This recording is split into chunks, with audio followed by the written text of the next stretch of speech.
हमारे मार्गदर्शक बड़े भाई रामाश्चर्य यादव जी, प्रोफेसर डॉक्टर लाल रत्नाकर जी तथा साथियों, यद्यपि मेरा स्वास्थ्य खराब है और मैं कल बहुत परेशान था कि मैं पहुंच पाऊंगा कि नहीं, लेकिन बाबू जगदेव प्रसाद का एक संदेश हमेशा हमें प्रेरित करता है, जिसके कारण मैं पहुंचता हूं, यहां भी आया। उन्होंने 1973 की जो जिक्र किया यादव जी ने, हम उस सभा में थे 3 दिन तक, लाखों की भीड़ थी, 98 लाउड स्पीकर लगे थे, मैंने गिना था।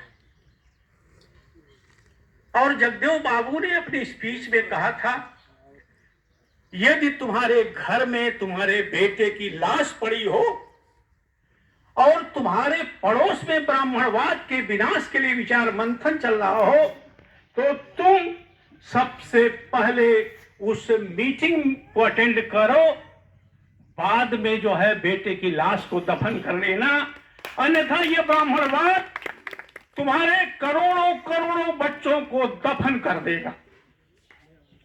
ये जो बात है, ये बाबू जगदेव प्रसाद का संदेश था, इसलिए मैं 68 से काम कर रहा हूं।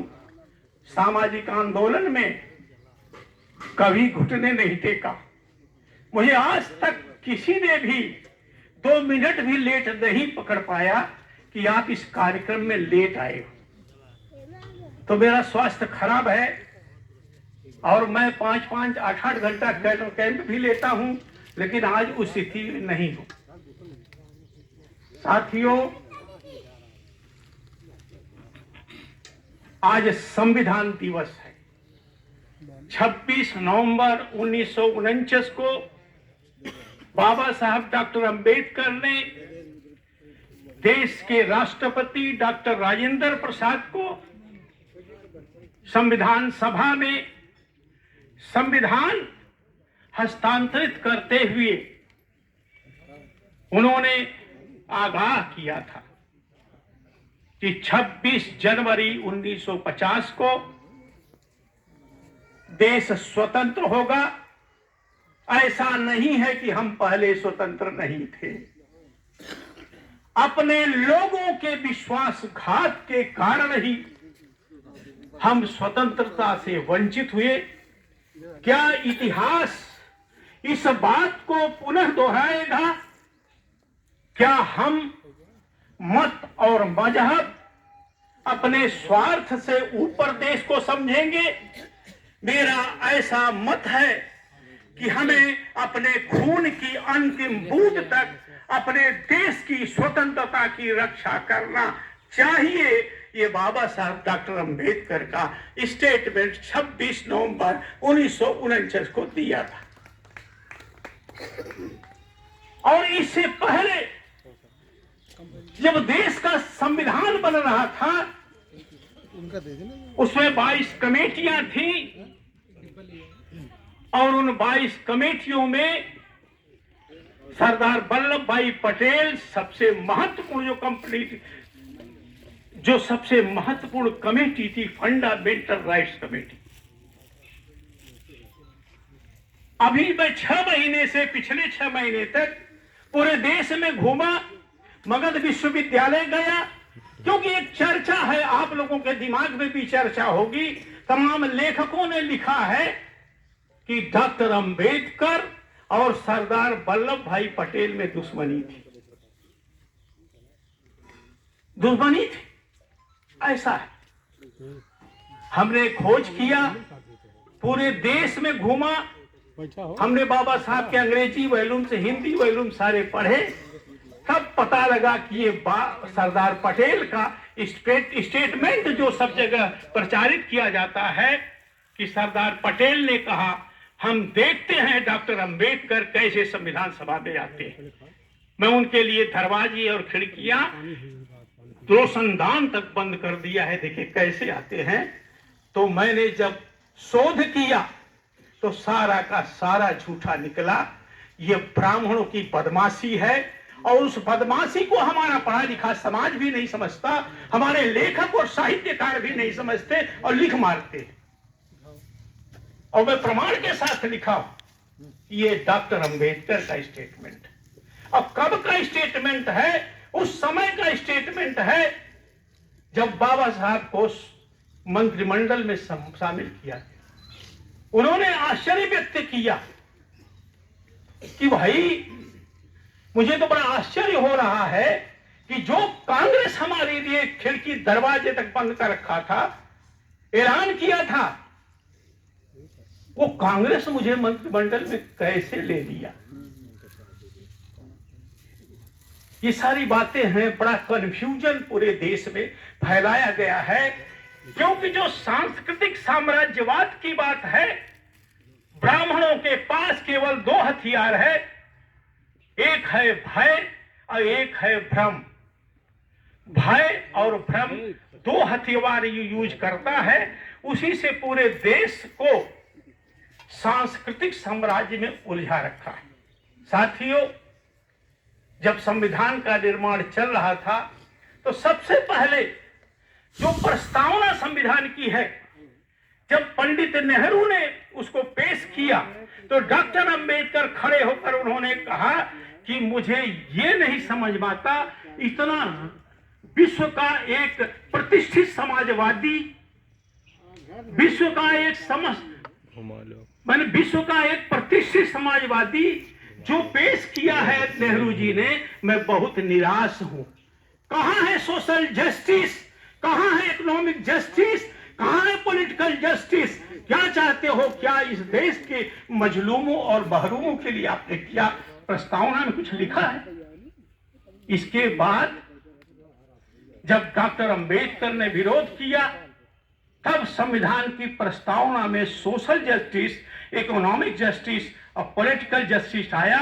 और संविधान की प्रस्तावना में जो लिखा, हम भारत के लोग भारत को एक संपूर्ण प्रभुत्व संपन्न, समाजवादी, धर्मनिरपेक्ष, लोकतांत्रिक गणराज्य बनाएंगे तथा समस्त नागरिकों को, देश के समस्त नागरिकों को क्या देंगे? सामाजिक, आर्थिक और राजनीतिक न्याय देंगे। नेहरू को खला, ये तो बड़ी समस्या हो जाएगी। अगर सामाजिक, आर्थिक, राजनीतिक न्याय समस्त नागरिकों को दिया गया, यानी सामाजिक रूप से सभी को समान समझा गया, आर्थिक रूप से जैसे किसी की पिता की संपत्ति में उसके हर बच्चे को बराबर का राइट होता है, उसी तरह से राष्ट्र की संपत्ति में अगर देश के हर नागरिक को बराबर का अधिकार दिया गया तो समस्या खड़ी होगी। और 90% कौन लोग हैं? 90% इस देश के मूल निवासी लोग हैं, SC, ST, OBC, माइनॉरिटीज के लोग हैं। 90 हिस्सा अगर चला गया तो ब्राह्मणों का सांस्कृतिक साम्राज्य का क्या होगा? ये सबसे बड़ी समस्या नेहरू के सामने खड़ा हुआ। 26 नवंबर 1949 का दिन संविधान प्रस्तुत करने का है और इस नेहरू ब्राह्मण ने पंडित गोविंद बल्लभ पंत, उत्तर प्रदेश के मुख्यमंत्री, की साजिश से 23 दिसंबर 1949 को ये जो अयोध्या का राम मंदिर और बाबरी मस्जिद, राम मंदिर से रामलला की मूर्ति मस्जिद में डाल दी गई। 2 ब्राह्मण गए, हल्ला किए, रामलला की मूर्ति चोरी हो गई। 11 बजे रात की बात है, 23 दिसंबर को। इसके बाद 2 ब्राह्मण FIR कर दिए अज्ञात लोगों के। उसमें यह मामला गया नेहरू के पास, गोविंद बल्लभ पंत के पास। उन्होंने इतनी साजिश के तहत, षड्यंत्र के तहत क्योंकि षड्यंत्र जो होता है, षड्यंत्र होता है वो दिखाई नहीं देता, अमूर्त होता है, किसी को मालूम नहीं किसने किया। लेकिन षड्यंत्र के तहत वो जो है वहां से आदेश आया मुख्यमंत्री का, के नायर ब्राह्मण, वो भी ब्राह्मण, डीएम, उसको आदेश आया कि आप इस मूर्ति को पुनः ले जाकर के राम मंदिर में डलवाइए। ये सब नाटक था, क्योंकि नेहरू जानते थे कि यदि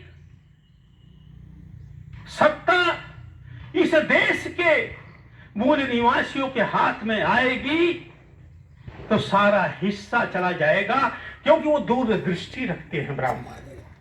हम दूरदृष्टि हमारी तो है ही नहीं। हम समाजवाद की बात करते हैं, लेकिन यह भी देखना चाहिए कि जो भारत में समाजवादी है वही ब्राह्मणवादी है, जो ब्राह्मणवादी है वही समाजवादी। इसलिए मैं कहना चाहता हूं, सबसे बड़ा समाजवादी डॉक्टर राम मनोहर लोहिया थे। लोहिया ने क्या कहा?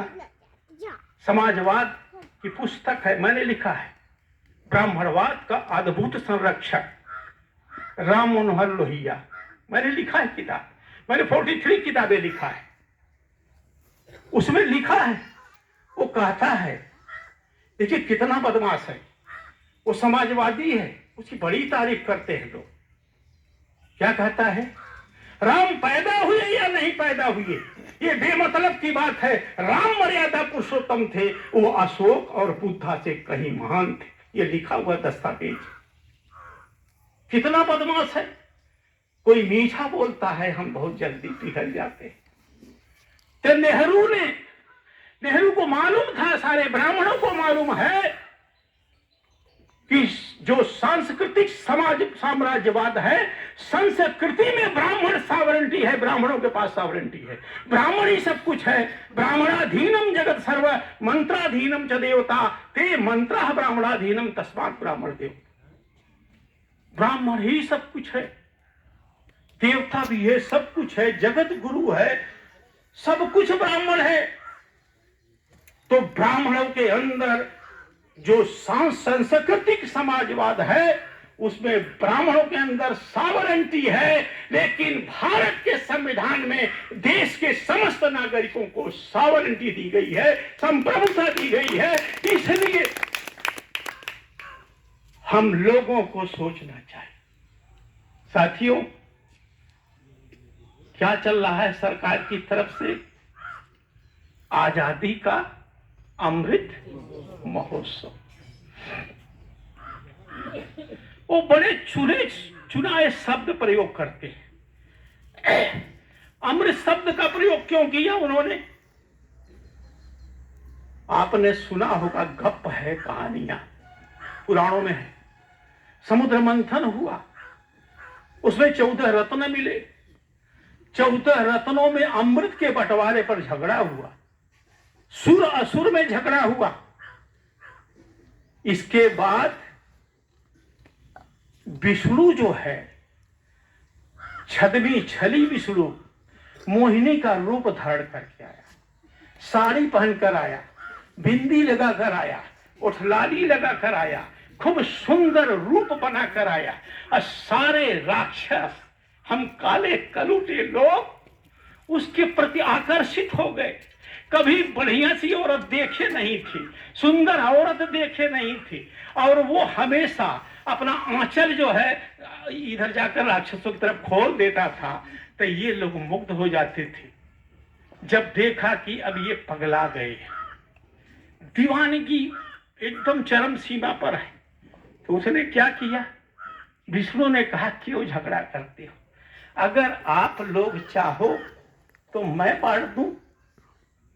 सबसे पहले राक्षसों ने कहा, असुरों ने कहा, हाँ आप ही बांट दीजिए मैडम। उसने क्या किया? सारा पिला दिया असुरों को, असुरों को सारा पिला दिया। ये सांस्कृतिक साम्राज्यवाद का महोत्सव है। जब देश आजाद हो रहा था तो देश का प्रधानमंत्री कौन होगा, यह सवाल देश के सामने था। तो कांग्रेस ने रणनीति तैयार की थी, जो कांग्रेस का अध्यक्ष चुना जाएगा वही जो है देश का प्रधानमंत्री होगा। कांग्रेस के 14 प्रांतों के कांग्रेस के प्रतिनिधियों ने वोटिंग किया और उस वोटिंग में सरदार पटेल को 12 वोट मिले 15 में से, और 3 वोट अन्य को मिले। तो किसकी जीत हुई? पटेल की होनी चाहिए, पटेल की होनी चाहिए। तो आप अमृत महोत्सव को सोचो, इसी बीच में गांधी विष्णु के रूप में वो छलिया गांधी हमारे बीच में आया, और आकर के उसने क्या किया? सरदार पटेल के साथ छल किया। सरदार पटेल से ऐसी बात बोली कि सरदार पटेल ने कहा कि बड़ी मुश्किलों से हमें आजादी मिली, पद और प्रतिष्ठा के चक्कर में हम अपनी आजादी को नहीं। कितना महान सरदार पटेल, उसकी महानता। गांधी का स्टेटमेंट, मनुष्यता का सबसे सुंदर फूल ब्राह्मण है, मैं उसे मुरझाया हुआ नहीं देखना चाहता। तो उस गांधी ने धोखा दिया। कोई भी नाग अगर देखते हैं, नाग विषैला सांप, डंक मारने से वो पहले नाचता है। गांधी भी बहुत नाचा, फिर कांग्रेस की कार्यकारिणी से उसने पास करा करके लोकतंत्र का 600 काल में ही हत्या कर दी। जिस सरदार पटेल ने 564 रियासतों को तोड़ करके बटे हुए भारत को एक किया था, और उसको डॉक्टर अंबेडकर ने संवारा था, जोड़ा था। मैंने रामस्वरूप वर्मा जब जिंदा थे, मुझे बच्चे की तरह मानते थे, मैं उनके पास गया, उनके घर में तो जो है वो फोटो लगाए थे। तो एक सरदार पटेल की थी, एक इनकी थी, बाबा साहब की थी। हमने कहा कि आप सरदार पटेल क्यों ना? हमारे दिमाग में तो वो भरा था ना पहले वाला, क्योंकि हमारे दिमाग में कुछ और भरा था।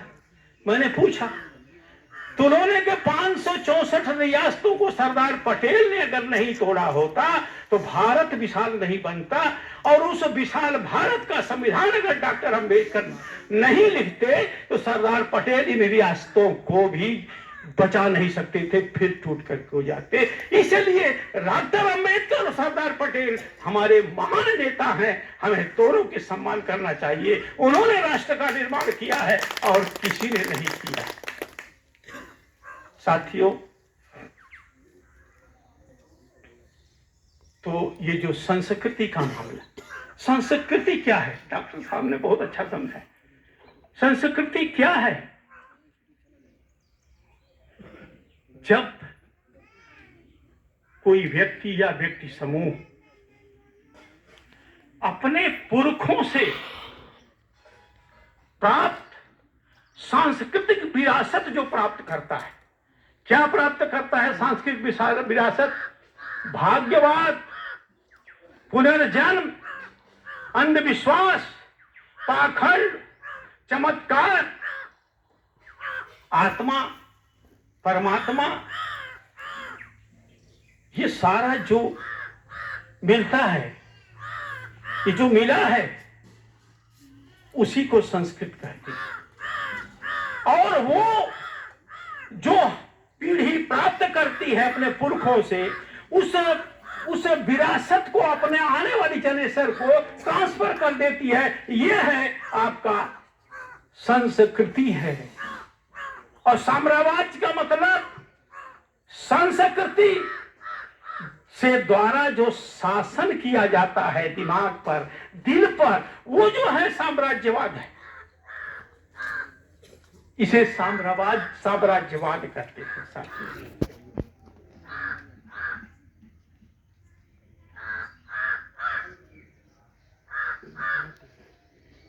भाग्यवाद, बताइए, हम सभी लोग अधिकारी रहे, छोटे से लेकर ऊपर तक कर्मचारी रहे, भाग्य के भरोसे, भाग्य के भरोसे क्या? हम पढ़े लिखे सोचते हैं भाग्य के भरोसे, लेकिन पूरा समाज कहता है नहीं, जो भाग्य में लिखा है वो है ना। समाज में ऐसी बात, भाग्यम फलति सर्वत्र न च विद्या न च पौरुषम, भाग्य ही सब जगह फलदायी होती है, विद्या और पौरुष नहीं। विद्या से कुछ लेना देना नहीं, पौरुष से कुछ नहीं लेना देना। ये किसके लिए शिक्षा है? हमारे लिए शिक्षा है, हमारे लिए शिक्षा है। और वही गौतम सूत्र में लिखता है कि शूद्र अगर वेद पढ़ने की कोशिश करे उसकी जबान काट लो, अगर सुनने की कोशिश करो उसके कान में शीशा पिला लो। कहां लिखा है? गौतम धर्म सूत्र में लिखा है। ये कितने बदमाश है। ये जो सांस्कृतिक साम्राज्यवाद जो हमारे सामने है, उसका जनक ब्राह्मण है, उसका संरक्षक ब्राह्मण है, उसका संचालक ब्राह्मण है, उसका संवर्धक ब्राह्मण है और उसका लाभार्थी भी ब्राह्मण है। हमें लाभ नहीं होता उसका, सारा लाभ ब्राह्मण का है। अंधविश्वास, पाखंड, चमत्कार, ये सब जो मिलता है।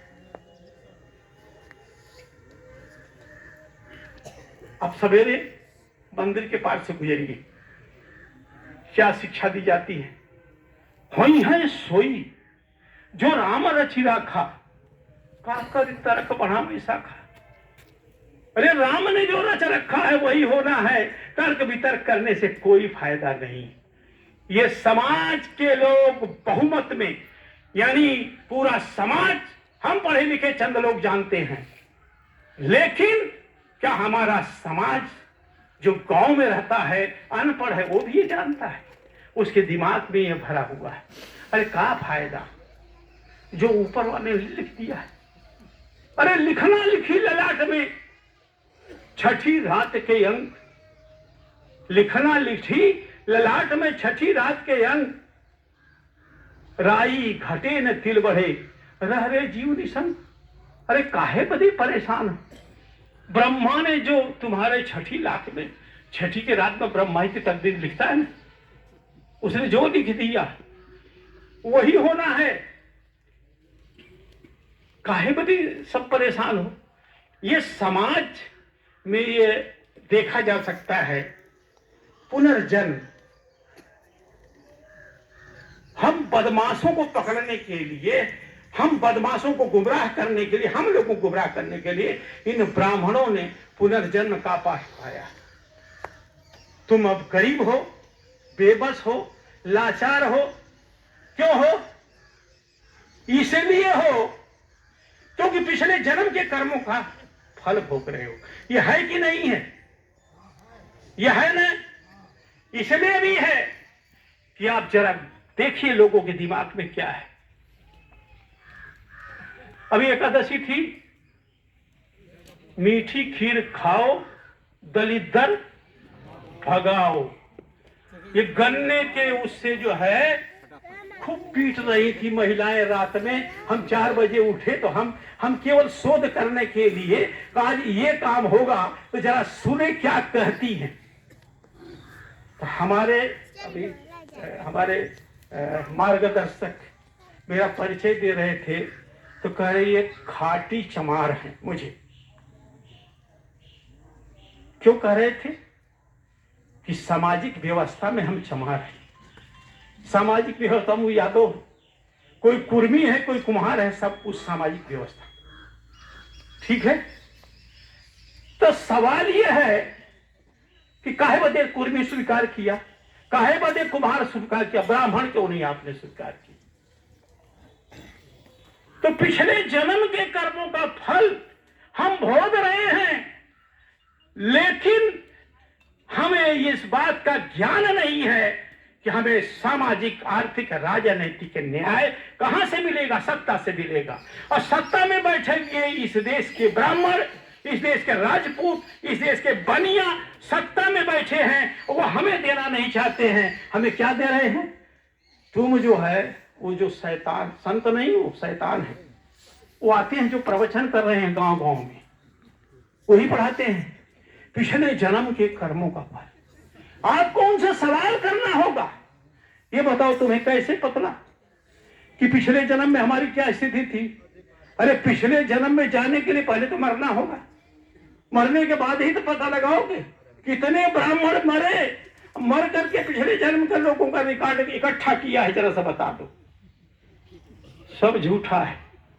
पुनर्जन्म का पाठ पढ़ाते, और यहां नहीं, रामचरितमानस में लिखा है महिलाओं के लिए क्या कहा है? पति प्रतिकूल जन्म जह जाई, विधवा होए पाप तरुणाई। जो औरत पति के खिलाफ गई, उसके प्रतिकूल चली, तो जब वो मरेगी, मरने के बाद जब अगला जन्म होगा तो भरी जवानी में विधवा हो जाएगी। ये बताइए क्या चक्कर है ये मेरे पढ़े लिखे साथियों? बताइए क्या चक्कर है? ये महिलाओं को गुलाम बनाने की ये बहुत बड़ी साजिश है। हमारी बेटी गुलाम बन करके रहे और हम उसके दोषी हैं। डॉक्टर अंबेडकर ने इसे नहीं कहा जो फूलों का माला आप दे रहे थे, डॉक्टर साहब ने मना कर दिया, मैंने मना कर दिया, इसलिए कि बाबा साहब डॉक्टर अंबेडकर ने 18 मार्च 1956 को कहा था मुझे पढ़े लिखे लोगों ने धोखा दिया है, ये पढ़े लिखे लोग धोखेबाज हैं। हम मानते हैं कि हम धोखेबाज हैं, इसलिए उस धोखेबाजी से निजात पाने के लिए सन 1968 से आज तक मैं इस आंदोलन में शरीक हूं। तो मैं चाहता हूं कि आप लोगों भी शरीक। तो ये स्थिति समाज को जगाना है। जब तक समाज जागेगा नहीं तो समस्या है। कृष्ण हमारे कौन है? भगवान है। भगवान है। आप काहे बदे कर रहे यादव जी? भगवान नहीं है।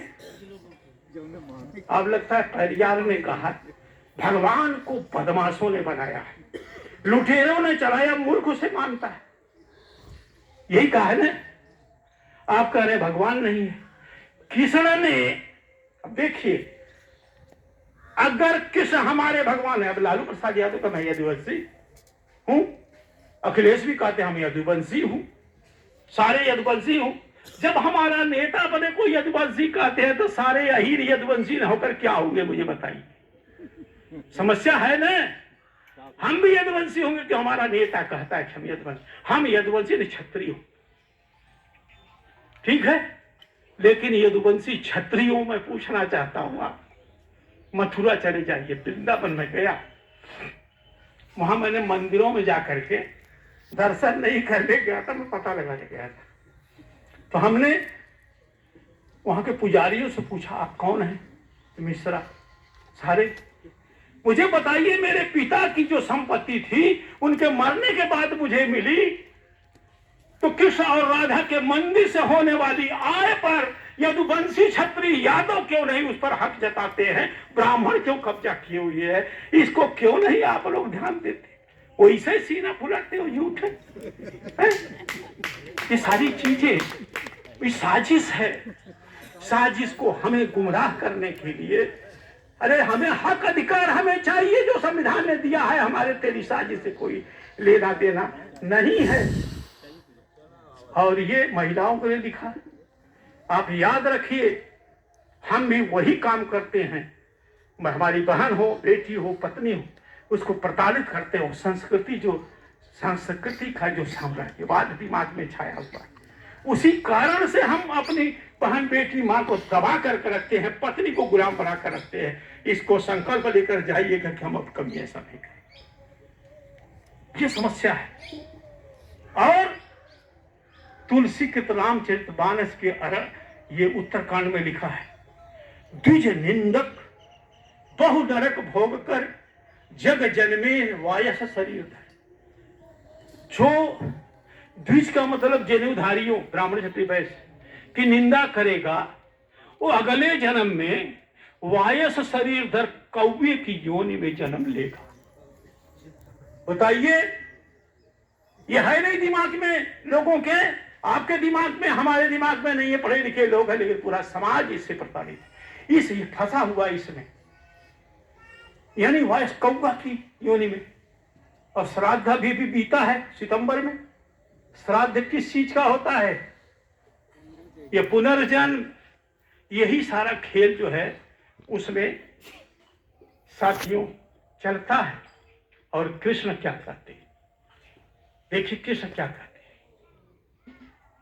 किसके अंदर जब अर्जुन को देखा कि अर्जुन तो ये देख रहा है सारे हमारे परिवार के लोग ही हैं सारे, इनके ऊपर धनुष चला करके हम किसको मार रहे हैं, उनको मोह सताने लगा। तो गीता में कृष्ण क्या कहते हैं,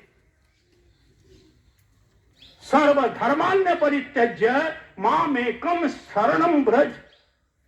अरे जो तुम्हें मोह माया सता रही है, धर्म की भावना सता रही है, छोड़ अर्जुन, मामेकम शरणम व्रज, तू मेरी शरण में आ जा। अहम त्वाम सर्व पापेभ्यो, मैं सारे पापों से तुम्हें मुक्त कर दूंगा, मेरी बात मान। मां सुच, क्या कहते हैं, सारे पापों से मारना ही धर्म। बताइए मारना धर्म होता है कि बचाना धर्म होता है, बताइए। और कृष्ण ने कहा कि मारना ही धर्म है, और समझाया अर्जुन,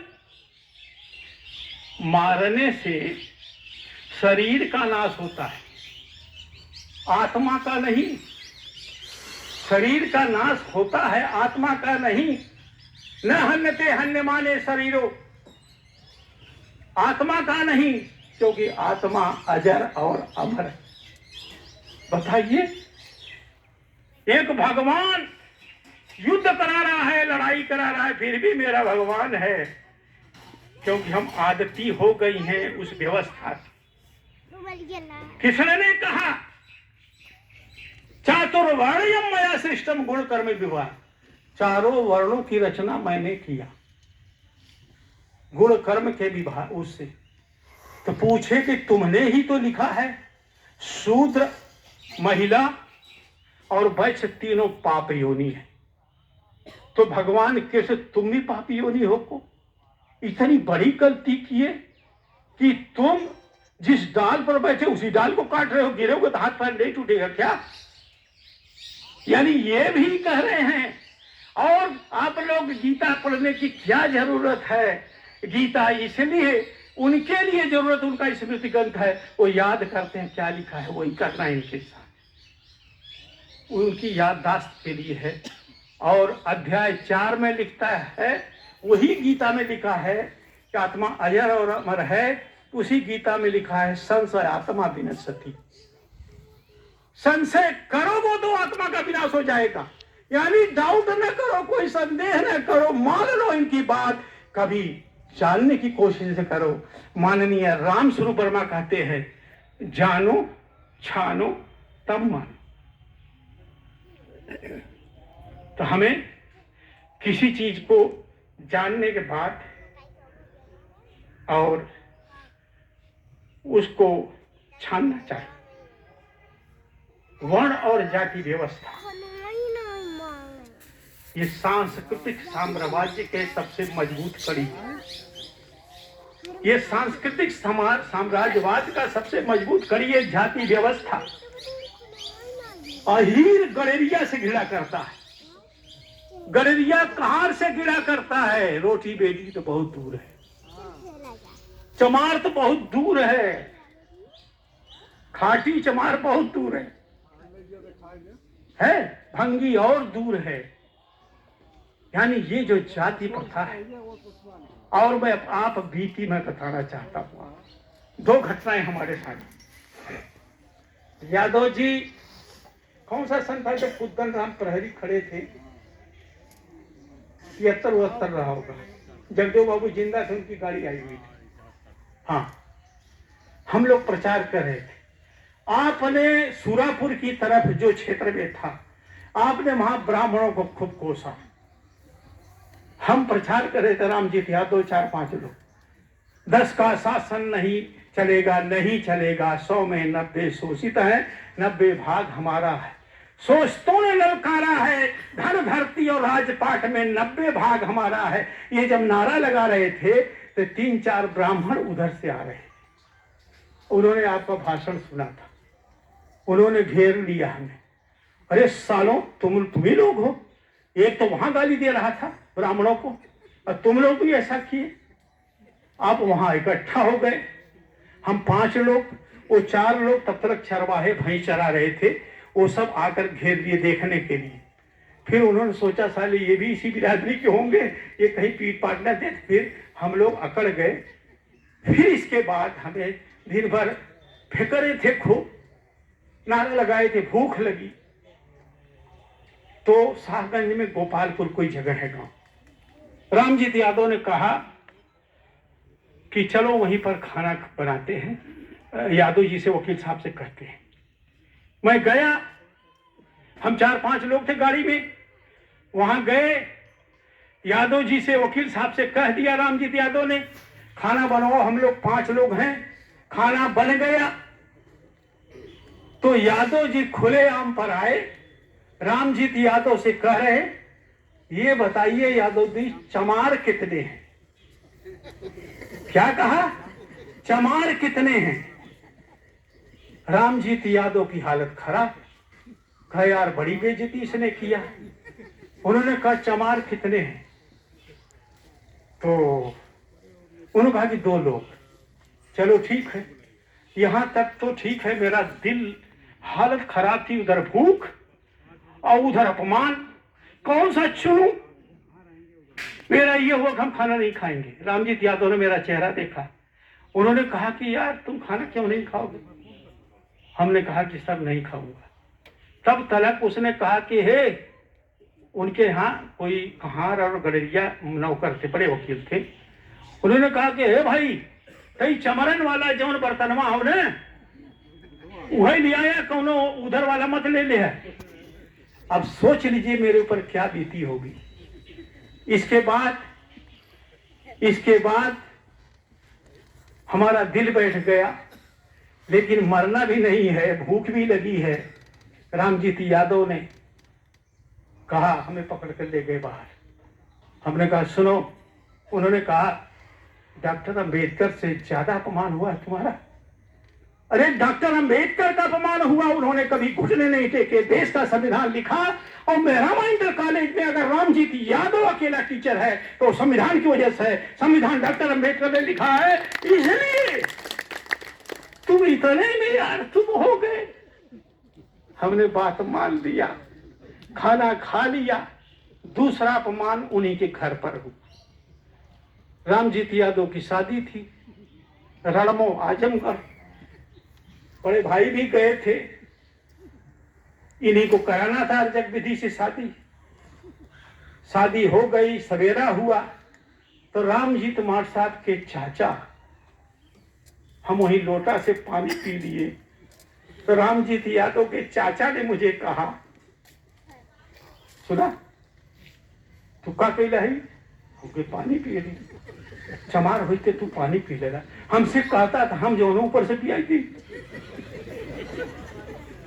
आप समझ लीजिए, मैंने उसको भी बर्दाश्त किया है कि नहीं, उसको मैंने बर्दाश्त किया। फिर हमने डॉक्टर अंबेडकर की एनिहिलेशन ऑफ कास्ट पढ़ा। क्या लिखा है उसमें? क्या वे लोग दोषी हैं जो जाति पाति को मानते हैं? क्या वे लोग दोषी हैं जो एक दूसरे के प्रति नफरत करते हैं? वे दोषी नहीं हैं, वह धर्म दोषी है जिसकी धार्मिक धारणाओं पर जाति प्रथा की नींव डाली गई। वो धर्म दोषी है, उसने जाति प्रथा को जन्म दिया है।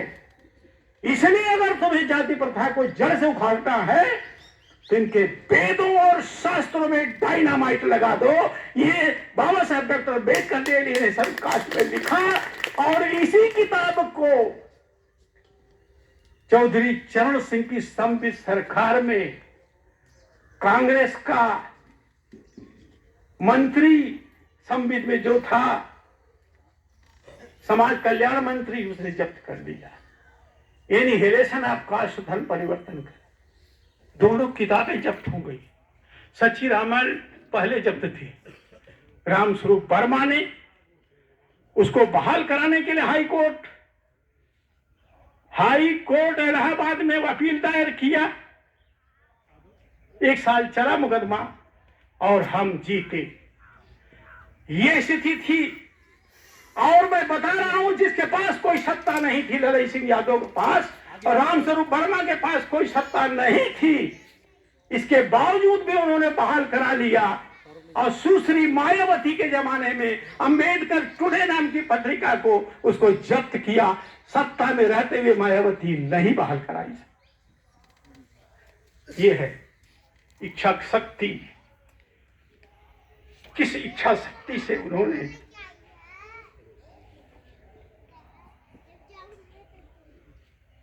साथियों, जो सांस्कृतिक साम्राज्यवाद है, आस्थाएं, परंपराएं, मान्यताएं, यही सब ट्रांसफर होती हैं हमेशा। तो सवाल यह है कि आस्थाएं, गणेश जी का वाहन क्या है? मूस है, चूहा है। अभी आस्था के नाम पर कितने लोगों को जेल में डाल दिया गया, मालूम है ना आप लोगों को? कोई बोला किसी देवी देवता के खिलाफ तो उसको जेल में डाल दिया गया। जरा इन बदमाशों से पूछिए कि गणेश की सवारी चूहा है तो चूहा मारने की दवा कौन बना रहा है? मुझे बताओ, क्यों बना रहे हो चूहे मारने की दवा? तुम्हारी आस्था कहां गई है? सारे चमार खटिक सुअर काट दे रहे हैं, अब विष्णु सुअर का भी अवतार लिया। इस पर तेरी आस्था कहां है?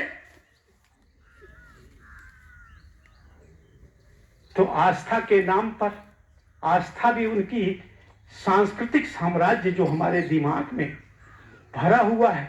आपको एक उदाहरण दे रहा हूं। आजमगढ़ के दीदारगंज में चुनाव प्रचार में मैं गया। हमारे कैंडिडेट केवट बिरादरी से थे, प्रधान थे गांव, वो जो जिस गांव में गए वो प्रधान भी केवट थे।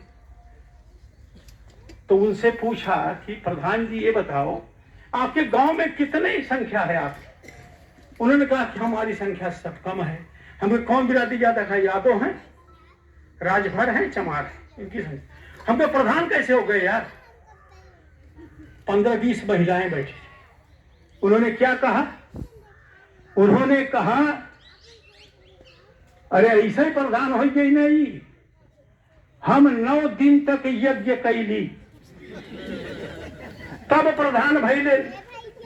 तो दूसरी औरत का 5 दिन तब कर रही, तीसरी का हम भी किए थे। आप समझ लीजिए। फिर हमने एक को बुलाया, बहन जी सुनो, आपने यज्ञ किया था, प्रधान सही कह रही हो आप हैं? ये बताइए, भगवान ने इनको यज्ञ किया तो भगवान खुश होकर इनको जिता दिए। लेकिन ये बताओ कि जो जब तुम चुनाव में वोट देने जाओगी तो चुनाव अधिकारी क्या मांगेगा तुमसे? कहने लगा कि वोटर कार्ड। मान लो वोटर कार्ड भी ले गए और चुनाव मतदाता सूची में तुम्हारा नाम है तो क्या करेंगे? वापस कर देंगे। तो मुझे बताओ, जिस भगवान की पूजा किया, जिसने तुम्हें जिताया, उस भगवान का वोटर लिस्ट में नाम कहीं है? नाम है क्या वोटर लिस्ट में? नहीं है। ये जो सारी तमाम गलत फैलियां हैं,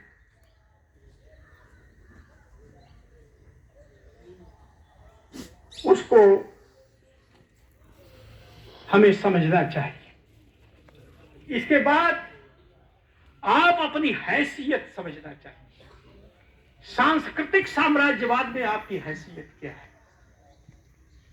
हैसियत है व्यास स्मृति अध्याय 1 श्लोक नंबर 14, 11, 12, 13, 14। अब आप अपने को पहचानिएगा। वर्धकी बढ़ई, वर्धकी नापितो गोप आसाप कुंभकारक। ये जातियां हैं, बढ़ई, नाई, यहीर, गोप, असाप, कुंभकार। बणिक किरात कायस्थ, मालाकार कुटुंबिन, बनिया कायस्थ। ये सब माली, ये सारे लोग ये चांदने च बहुच बहुवह सूत्र है, भिन्न स्वकर्म भी, यह अपने अपने कर्मों से भिन्न भिन्न प्रकार के सूत्र हैं। कौन कौन जो मैंने बताया, कहां लिखा है वो भी बता रहा। इसके बाद ये लिस्ट ओबीसी की है। दूसरी लिस्ट क्या है? दूसरी लिस्ट है चर्मकारों भटो भिल्लो। चमार सोच रहे होंगे कि चलो इन यही गलेरिया पासी बहुत हम लोग को परेशान करते हैं, यही ब्राह्मणों के रोल में हमारे खिलाफ आते हैं। बढ़िया लिखा है, लेकिन आप अपना भी देखो। चर्मकारों भटो भिल्लो रज कह पुष्करो नट, चमार भट भील रजक धोबी पुष्कर नट। चर्मकारो भटो भिल्लो रज कह पुष्करो नट, एसाम संभाषणा एते अंत्यजा समाख्याता, ये चांदने चे गवासना, ये सब अंत्यज हैं, अछूत हैं। ब्राह्मण एसाम संभाषणाता स्नानम दर्शना दर्श विवीक्षणम। अगर प्रातः ब्राह्मण इनसे बातचीत करे तो घर जाकर के स्नान करके सूर्य का दर्शन करेगा, तभी जो है वो शुद्ध होगा। मुझे बताइए, शूद्र अतिशूद्र में कोई फर्क है? सबको एक रेती से रेता है कि नहीं? दोनों असभ्य हैं, अछूत हैं, सबके साथ एक बर्ताव करते हैं। हम जाति में बटे हुए लोगों को अगर अपना हित चाहते हो तो जाति को जमात में बदल दो, वर्ग में बदल दो। ये बहुत जरूरी है। लोगों का सामाजिक ध्रुवीकरण होना चाहिए, क्योंकि लोकतंत्र में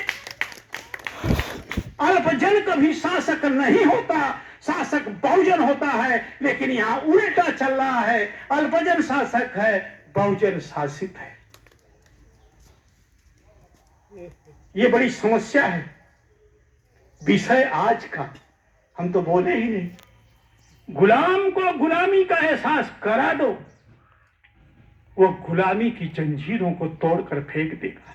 ये डॉक्टर अंबेडकर का स्टेटमेंट है। सवाल ये है, गुलाम किसने बनाया है? वो सांस्कृतिक समाज साम्राज्यवाद की जो धारणा है उसने गुलाम बनाया है आप सभी लोगों को। लेकिन यहां पर किसी के हाथ में न हथकड़ी है न पैर में बेड़ी है। साथियों, ब्राह्मणों ने देखा इनकी संख्या ज्यादा है, कैसे गुलाम बनाया जाए? अगर कोई व्यक्ति या व्यक्ति समूह किसी व्यक्ति या व्यक्ति समूह उसके दिमाग को हाईजेक कर ले, उसके दिमाग को नियंत्रण में कर ले, तो अपने आप वो गुलाम हो जाएगा। जिसका गुलाम किसी व्यवस्था के नियंत्रण में किसका दिमाग हो जाता है, वो पूर्ण गुलाम होता है। तो इसलिए हमें गुलामों को गुलामी का एहसास कराने के लिए विषय रखा। साथियों, उन्होंने सबसे पहले हमारी पहचान बनाया। कौन हो तुम? अहीर हो। कौन हो? गरविया हो। कौन हो? ये हो, नीच हो, चमार हो, सब नीच हो। ठीक है भैया, हमने मान लिया नीच है। हमारे साथ क्या किया उन्होंने? मनुस्मृति में व्यवस्था किया, शूद्राय मतिंग न जजाले, शूद्रों को शिक्षा बंद कर दो, शिक्षा न दो, नहीं दिया गया। हमारे बाप दादों ने शिक्षा नहीं ग्रहण किया, और शिक्षा ग्रहण करने का जो अधिकार मिला है, जो संविधान दिवस बना रहे हैं, भारत के संविधान ने हमें अधिकार दिया शिक्षा का अधिकार। मनुस्मृति में लिखा है, क्या लिखा है?